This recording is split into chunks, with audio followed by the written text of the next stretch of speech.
Hello everyone, warm welcome to the channel Learn and Upturn. In our today's video, we will talk about subject combination in 2024, like best subject combinations for science, commerce and art stream in 2024.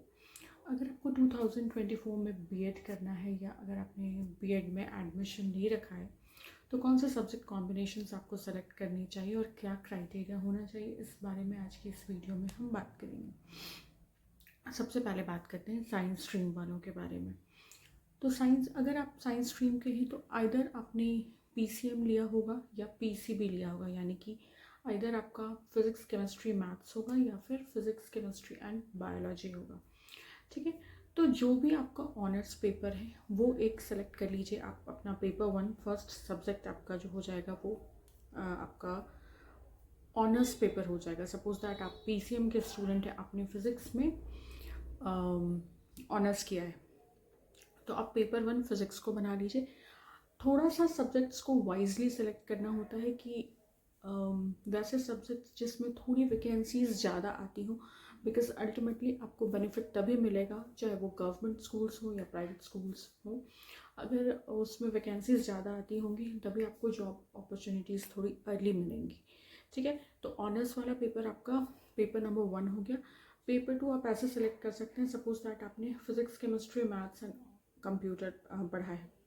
ठीक है, अगर physics आप already एक paper रख रहे हैं और आप उसके साथ मैथ्स पेयर नहीं करना चाहते हैं या केमिस्ट्री पेयर नहीं करना चाहते तो डेफिनेटली कंप्यूटर पेयर कर लीजिए। आज के टाइम पे आईटी सेक्टर में या आईटी जो सब्जेक्ट है, जो कंप्यूटर है, उसका बहुत ज़्यादा डिमांड है।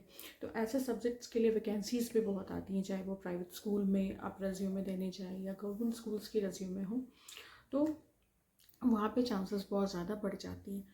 तो फिज़िक्स और कंप्यूटर रख लीजिए या फिज़िक्स एंड केमिस्ट्री रख लीजिए, या फिर अगर आपका केमिस्ट्री ऑनर्स है तो सेम पैटर्न को आप फॉलो कर सकते हैं। फर्स्ट पेपर केमिस्ट्री रख लीजिए एंड देन उसके साथ आप कुछ और पेयर कर सकते हैं, फिज़िक्स मैथ्स या कंप्यूटर। अगर आपका मैथ्स ऑनर्स है तो एक आपका मैथ्स पेपर डेफिनेटली हो जाता है, बिकॉज आपने उसमें ऑनर्स किया है, आप डेफिनेटली उस सब्जेक्ट के टीचर बनना चाहते होंगे। तो एक पेपर आपका मैथ्स हो गया, साथ में आप एक पेपर लैंग्वेज पेपर पेयर कर सकते हैं। जब आप मैथ्स रख रहे हैं तो मैथ्स जितना डिमांड में है, जितना रेज में है, उतना ही लैंग्वेज भी है, तो आप एक लैंग्वेज पेपर को भी साथ में पेयर अप कर सकते हैं। और अगर लैंग्वेज पेपर में इंटरेस्टेड नहीं है तो फिर फिजिक्स केमिस्ट्री या कंप्यूटर आप पेयर कर सकते हैं। बायोलॉजी ऑनर्स है आपका तो बायोलॉजी ऑनर्स में भी आप बायो के साथ फिजिक्स या केमिस्ट्री डेफिनेटली पेयर कर सकते हैं। तो इस तरीके से सब्जेक्ट्स को थोड़ा समझते हुए वाइजली आपको पेयर अप करना है। क्राइटेरिया बस ये होता है कि वो जो सब्जेक्ट आप पेपर 1 पेपर 2 में रख रहे हैं वो आपने पढ़ा हो ग्रेजुएशन या पोस्ट ग्रेजुएशन में, और ऑनर्स पेपर को अपना पेपर 1 बनाइए और सब्जेक्ट्स थोड़े वाइजली सिलेक्ट कीजिए जिसमें वैकेंसीज ज़्यादा हो, स्कोप ज़्यादा हो। बात करेंगे आर्ट स्ट्रीम वालों के बारे में।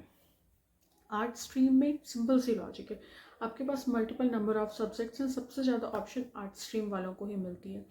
तो आपका जो भी सब्जेक्ट है, जो भी ऑनर्स है वो रख लीजिए, साथ में आप लैंग्वेज पेपर पेयर कर लीजिए। मैं आर्ट स्ट्रीम वालों को डेफिनेटली बोलूँगी कि साथ में लैंग्वेज पेपर ज़रूर से पेयर करें। लाइक 2 लैंग्वेज पेपर एक साथ पेयर ना करें, like English Hindi. English honours है तो इंग्लिश हिंदी रख लिया, वैसा ना करें।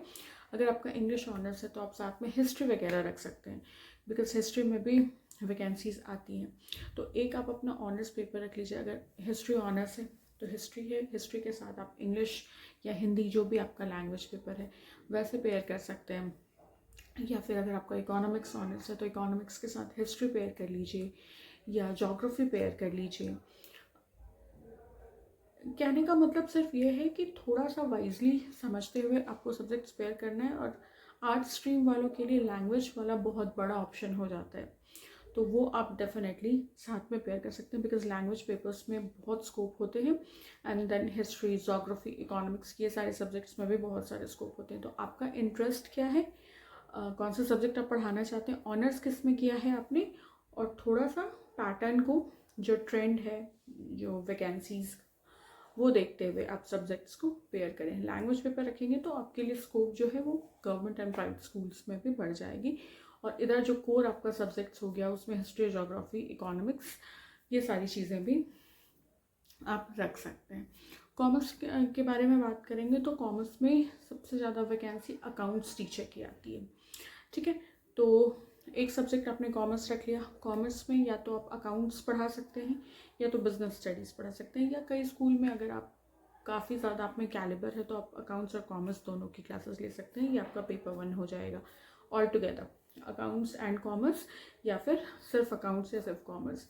उसके साथ आप क्या पेयर कर सकते हैं, तो आप इकोनॉमिक्स पेयर कर सकते हैं, बिकॉज आप आगे चल के कॉम्पिटिटिव एग्जामिनेशन देंगे गवर्नमेंट स्कूल्स वाले, तो SST आपका एक पेपर है, SST से आप फॉर्म भर सकते हैं, बिकॉज 10th तक के लिए कॉमर्स नहीं होता, तो आप SST से फॉर्म भर सकते हैं। तो 9 अगर आप इकोनॉमिक्स रखेंगे तो 9, 10th, 11, 12th में आप इकोनॉमिक्स पढ़ा सकते हैं।